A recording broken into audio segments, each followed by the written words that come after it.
really sure if I'm going to post this or not. Excuse the angle and excuse if the camera moves. I kind of have it rigged up on the register of the car, the front dash or whatever, on a loose base, so it may move. In fact, I think it's going to move again. So while I'm turning, I may have to hold this, but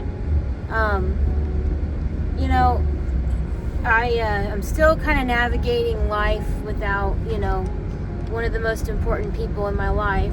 It's been quite of an adjustment and quiet, and we've been trying to keep my grandmother company as much as we can, and I'm grateful that my aunt is still here to kind of keep her company so she's not by herself, and I plan on going over there as much as I can and taking care of her as well. If you're wondering why I have my sunglasses on, it's both sunny today and I don't have any makeup on, and I just didn't feel like showing my entire naked face to you guys today. But yeah, so in terms of vehicles, I'm still driving my mom's car. I'm still waiting on my credit score to go up so I can get approved for one. And yeah, so here lately, not only am I dealing with grief, I'm just dealing with frustration still. When it comes to dating, I try to I go back and forth between putting myself out there and totally giving up on it, because, I keep running into the same guys constantly. The biggest problem I keep attracting, and I don't understand why, are people that seem to think that they don't have to put their money where their mouth is and show up when things get real. The last two people or guys that I've had in my life that I've tried to, potentially have a relationship with were total avoidance. Anytime anything got real, or anytime I asked questions or I voiced not having my needs met, they dipped. And what really makes me mad about that is they didn't communicate why. And I don't know why people think that I don't deserve an explanation on things. Even if what you have to say is going to hurt me, I would rather be hurt by the truth than to be in an ending where we really didn't have that last conversation. And this last year, when I tried to have a relationship with one guy, he totally drug it out for 2 months with me. And when I finally asked him what we were doing, because I didn't want to just take him to a family gathering and say he was my friend, he went quiet on me and ghosted me entirely. And I had to coax it out of him, literally almost beg him for an answer on what he was doing and why he was going so quiet on me. And finally he answered me and told me that he wasn't feeling a romantic connection. And I'm just thinking, well, gee, I wish I would have known that sooner before you came over to my house several times and I cooked you meals and we had spent all this time together. I mean, he just basically led me on. And this last one, I gone on a couple dates with, and I met him online, and, I tried to humble myself with him. He was younger than me and, had some hearing impairment, but had, an implant so that he could hear. And we were having a great time on our dates, but when we weren't physically together, he would go extremely quiet on me. He went from talking to me once a day, every day online, to little spurts here and there, and he'd go several days without contacting me. And he would do that really badly when we started to text. When I finally got his phone number and we started to text, he would very much give me a long gap. And for the first time he did it, he apologized, and I said, it's okay, I understand, or whatever. I don't know that he really gave a reason why, other than, he's got a job that's highly involved and stuff like that. And both times we went out, he paid for the food, and I thought that was nice. And we were having a great time, and then here my grandfather dies, and I tell him that he died, and he said he was sorry and stuff, and hopefully you get some closure. When I told him when the services were, and I just told him I wanted him to know when to be thinking about me, but I didn't say anything about wanting any space. And The last 2 times we talked to each other, it was because I reached out first. And while sometimes I do think there's certain instances in which both parties should be the ones to reach out, it shouldn't be one party every time, especially someone, especially me. I feel like if a guy really is interested in me, he should take the initiative more than I do. And so I reached out the last 2 times, and we haven't spoken since last week, and it's been over a week, and I finally had enough of this, and I impulsively sent him a voice memo, explaining my frustrations and telling him that, I can't take these long gaps of silences. I can't ignore them anymore. And I told him I wanted to move on with my life, and I impulsively blocked him after I did that. And I totally regret doing that. And I tried to unblock him, and I tried to apologize, and I've heard nothing from him. And I don't know if it was because he was already planning on ghosting me or was already upset that I blocked him. And I did some research, and stupid Apple, made another update on our phones. So now it's literally impossible to find out if you're blocked, if someone blocks your phone number, unless you call them, and it goes straight to voicemail every time. And I'm not going to obviously go that far.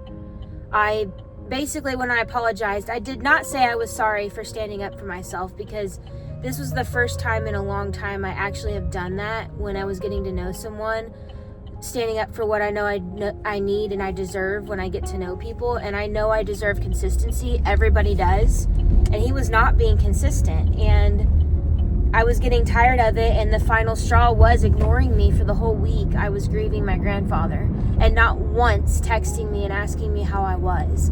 I wasn't looking for him to solve my grief. I wasn't looking for him to solve all my problems. And I wasn't looking for contact 24/7. And I wish he would have understood that. I just wanted to be checked in on at least once a day. And he, wanted me to show him around our area where I work, and because he lives in that same area. And he wanted me to build Legos with him. We had a lot in common. And he said he was Christian, and he told me he doesn't really go to church only because he's lazy. And, I feel like church sometimes can just be a check in the box anyway. That doesn't really define your relationship with God anyway. How you spend your time with God on your own or wherever you are is what defines your relationship, in my opinion. But that's a discussion for another video. So right now I'm at a loss. I'm at a standstill. And I told him in the voice memo, I don't like to be in a position where I feel like I'm begging for attention. Because it seems like all my life I've been with guys where it ended up with me being the one begging for attention. Me being the one begging for the basics when I shouldn't be begging for that, period. And I'm sorry if this camera shakes, guys. I'm trying to keep it steady while also paying attention to the road. I don't even know if I'm going to upload this. I might tonight. I don't know. I'm driving because I don't want to sit in the parking lot for too long and end up being really late for the gym and all the stuff I normally do at night. But it's just frustrating to me. And at least in the midst of all this, in the midst of him ignoring me, like I didn't reach out the whole week. I thought maybe he would reach out on his own. And what really adds to the frustration is he had time to get on Instagram, because we were following each other on Instagram. This guy had time to get on there and look at my stories that I posted. And it's like, if you have time to do that, and I said this in the voice memo, if you have time to do that, you have time to talk to me, and you're actively choosing not to talk to me in this case. And, let this story be an example, ladies, of what you really do deserve in a relationship, and it's not this. You need someone that's going to show up for you. I wanted him to show up for me, even if he didn't know how, even if it wasn't perfect. I wanted him to still show up for me, and at least say, hey, I don't know how to make you feel better, but I'm here if you need anything, or things like that. Because in the midst of that happening, I still was shown love over the week. Like, my church prayed over me, and a couple people from my church gave me flowers that they didn't have to give me, that are beautiful, beautiful roses. And my mom got this huge bouquet from Purdue, and we still were shown love. And it's like, I don't know why he couldn't do the basics of contacting me and asking me how I was. And I don't know, I'm just very disappointed and sad. And if I had it to go back, I wish I wouldn't have impulsively blocked him, but I don't know if that was going to make a difference or not. I think he was, in a way, trying to use my grandfather's death as an exit strategy, because these men these days are chicken. They will not tell you the truth. They will not come out and tell you they've lost interest. They will not tell you they met someone else. They just go ghost, and they're quiet, and I don't understand, like, why it has to be that way. Like, I would much rather be flat out told, hey, I'm not interested anymore. That takes 10 seconds in a text message, than to be left alone in the dark. Like, I feel abandoned. I feel like I was abandoned in my grief, and that's the biggest pet peeve I have. And like, it is taking me everything in me not to continue to try to message him, to get him to answer me and understand that he hurt me deeply, even though he probably knows he did and doesn't care. And I have to realize that. And I know that the more I reach out, the more self-respect I lose. And I have to respect myself enough to choose myself in these instances, as hard as that is. Because I don't know that it was going to make a difference whether I blocked him or not. I think he had plans to dip out anyway. I don't think he knew what he was doing or how to do it. So he was just going to choose ghosting me as a result. And I think that is the crappiest thing to do to somebody. I just don't understand why people these days don't communicate or understand how key communication is. Like, this guy went as far as to like my posts on Instagram. He asked me what my love language was. His profile even said that he was dating with intention and he wanted to build a life with somebody. Well, you can't obviously do that if you're treating them this way. And like, what baffles me as well is he said his last relationship was 5 years long. And I don't understand how he made it 5 years with someone, treating them the way he's treated me. You know, I don't know if that person just if that girl didn't have self-worth. I don't know. I don't know how that worked or how 5 years went by. But then again, I let 4 years go by with somebody that I wasn't entirely in love with, just good friends with, and didn't want to be alone. And so I let 4 years go by before I finally had the courage to break it off with him. So I mean, I don't really have that much room to talk in that instance, but I don't know. I'm just really frustrated because it's like, I try to put myself out there. I try to not put myself out there, and I still get crapped on. Like, here, like on April 9th, I have to go to a concert. Well, I don't have to. I'm choosing to, out of the kindness of my heart. I got to go to this show with this guy that I've been serving with at my church for over 4 years, and he is totally not someone I want to choose because he's got a lot of things going against him. I've heard him adamantly tell people in the past that he wants nothing to do with kids, wants no kids, and I do, and that's number one incompatibility. He has also voiced opinions that are very liberal, and that does not fly well with my family because I've been there, done that, and gotten the t-shirt dating someone that my family absolutely despises, and I don't want to put myself back in that predicament. All my other past relationships have been that way, and every gathering I had was stressful because my family couldn't stand my partner, and they want the best for me, and they're very picky. And no, I'm not dating people to impress my family, but it would be very nice and important to me if I met someone and I dated someone that loved my family and my family loved him as much as he loves them, and I'd love to see them get along. And step number one is choosing a guy that actually fits well with our family, you know, religiously and politically, because I think that's very important. You know, if you're a liberal, you should date a liberal, in my opinion. If you're conservative, you should date a conservative. I don't think that political parties should intermix, but maybe they can, and maybe sometimes that works for people, but for me personally, it does not. So I have to try to let him down gently if he brings it up while we're out. So far, he's kind of left me alone. For a while, he was driving me nuts on my phone and texting me like every day when he got off work, which I know he's probably lonely. I get it. I'm lonely too.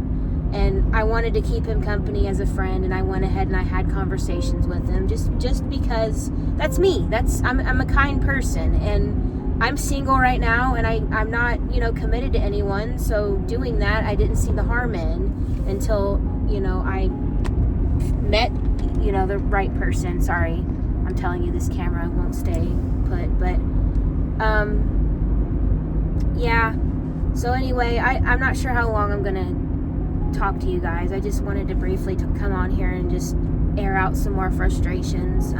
I literally could sit here and cry with how frustrated I am with everything. Like, I miss my grandpa. I didn't need this guy to do what he did to me. On top of that, you know, it makes it really hard to be happy when I should be. And I know my grandfather, if he were sitting in the car with me right now, he would tell me that there's no need to be upset about this dude, that he's a loser, and I shouldn't let someone treat me like that. And it just frustrates me because it's like, it didn't have to end this way. It didn't have to be like this. And part of me is angry with myself for impulsively blocking him. The reason why I do that sometimes is because I do it out of fear. There were times in the past where I would express my needs to a guy that weren't being met, and I would get shamed for it, and I would become the problem. And sometimes it's a get them before they get me kind of thing, and I do it as a defense mechanism. And it's one thing I'm going to have to learn how to not do, because it can cause harm to the other person. And I tried to apologize to this guy.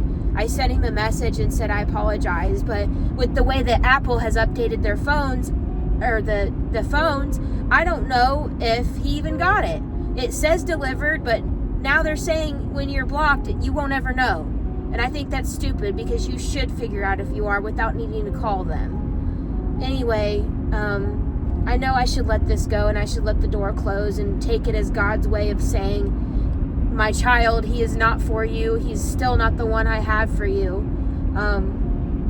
You know, it just frustrates me because he seemed like such a nice guy. There was so much potential there. And there again, like I've probably said in videos before, I was falling in love with potential. And that's so dangerous, because what people show you is not always what they really are.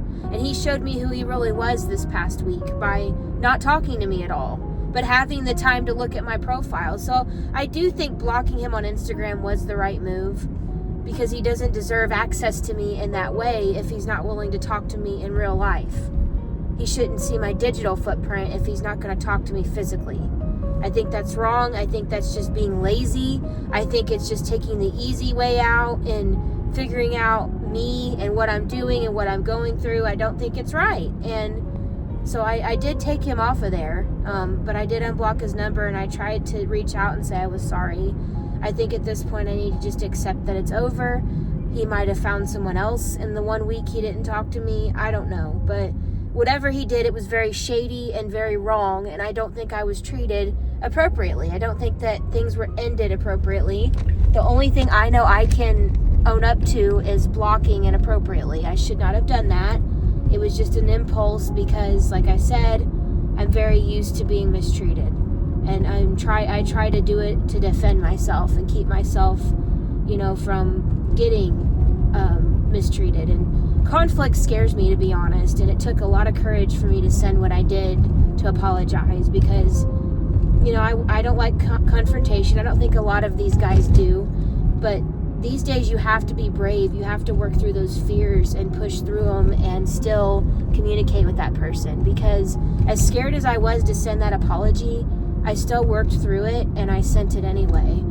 Because at least if he wants nothing to do with me, I can still be proud of myself for clearing the air and owning what I can own and apologizing and have a clear conscience, and not go forward with my life with regrets that I, you know, said the wrong thing or did the wrong thing with him. I can at least be happy that I apologized and owned up to it. And then what he chooses to do with that is on him. You know, what he chooses to do with that information I'm giving him is on him.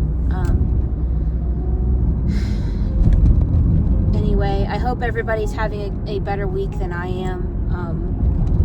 I'm just frustrated with a lot of things, and I could use a lot of prayers. And, you know, my family is, you know, slowly falling apart. Being this age kind of can be a downer and a frustration, because I get to watch my parents get older, and I'm losing my grandparents, and I thought that I would never lose them, because it doesn't matter if you're really close to your grandparents how old you are, whether you're 12 or, you know, 32 like I am, and they die. If you're really close with them, that's hard. It's a hard thing to deal with and experience and go through. And, you know, I'm not looking forward to this with my grandmother. I'm at the point now where I'm trying to appreciate every moment and every opportunity I can get with her, because God has a plan, and we never know what that plan is. We weren't planning on losing my grandfather when we did. But we knew it was coming. We just didn't know it was coming as soon as it did. And while it was still a nice opportunity to spend time with family that we don't see very often, we just wish the circumstances would have been better. Anyway, I think I'm going to sign off here because the camera keeps moving, and I don't want to disorient all of you with all the movements and stuff. I appreciate those of you that are still here. Dating in this day and age sucks, and I wish I didn't have to go through it. And, you know, I'm hoping that if the destiny of my life is to be alone for the rest of it, I hope that I can come to terms with that and find peace with it. As hard as it is to deal with and accept, I know that being where I'm at now beats wasting my time, and I'm glad that I'm noticing patterns with people sooner, because the old me probably would have made excuses for this last guy and still would have been waiting with bated breath. I probably never would have sent that voice memo. I probably never would have been brave enough to speak up and say, look, this communication pattern is not okay with me. It doesn't work with me, and I can't continue to do it to have a sustainable relationship. And that was the first time in a long time I ever got bold and stood up for myself. And I want to try to do more of that, even if it means I have to shut stuff off and cut things off at the knees just so I can have my peace, you know. He had to have known that his behavior was being hurtful. And part of me wants to believe that it was for some harmless reason, but another part of me doesn't think so, because why would you have time to view my stories on Instagram but no time to talk to me or reach out or text me? When you knew, looking at my stories, I was already upset by the silence and being ignored and not talked to. Because I wear my heart on my sleeve. I'm not afraid to admit that. And sometimes it comes out in the things that I post on my stories. I wear my heart on my sleeve, and it's not hard to figure out how I feel based on what I post online, and I'm not afraid to admit that, you know. But that does not give you an excuse to be lazy and get on there just to see how I am without directly talking to me. And he didn't disclose with me anything he did over the weekend. And the funny thing is, the weekend prior to our second date, he did. He told me he was going to a conference or a Lego thing that they were doing in Indy with his parents, and he disclosed that to me. But this weekend I heard nothing, and I thought I would at least have had a text message, you know, and he didn't text me, not once. And that's why I think that he was up to some shady things over the weekend. I don't think it was to see his parents, obviously. So I just don't like being part of a roster. I don't like being an option. I want to be a priority for a change. Like, I keep wondering when it's going to be my turn to be a priority for once in my life. I'm sick of making other people priorities when everyone else just makes me an option. And that goes for friends too. Like, that's why I keep my circle really small. In fact, I just unfriended one of my friends that I had for a while that was consistently excluding me from things with two other friends, and I kept finding out online that she was doing all these things, and my final straw was finding out that some kind of cruise took place that I was not even considered for. She never invites me to do anything. It's always those other two. So I'm sick of that. To protect my peace, I let her go. So, and I don't really care if she sees this and figures it out, because maybe she should. You know, maybe it's time that people do start realizing that their actions and behavior can be hurtful, you know, and if they choose to not own up to it, that's on them. But anyway, I'm going to go ahead and sign off here. I hope everybody's having a good week. I still could use some prayers, especially with this current situation with this guy. I'm really trying to let it go. I don't think continuing to message and knock on a locked door is constructive for me. It does not help my worth. It does not help my self-respect. I know that at the end of the day, I have got to just accept this for what it is, even if it's not the ending I wanted and it didn't end the way that I was hoping it would, and move on and hope that the next person in my life doesn't do this to me. And I find out before a second date takes place that they don't know how to communicate. But anyway, I'll keep you guys posted on the craziness that is my life. So thanks for tuning in, and an update on my trips before I sign off. I don't think there's going to be an Oklahoma trip now that my grandfather has passed. Somebody has to stay home with my grandmother, and I plan on still taking the time off as long as my dad doesn't need anything major done to his heart.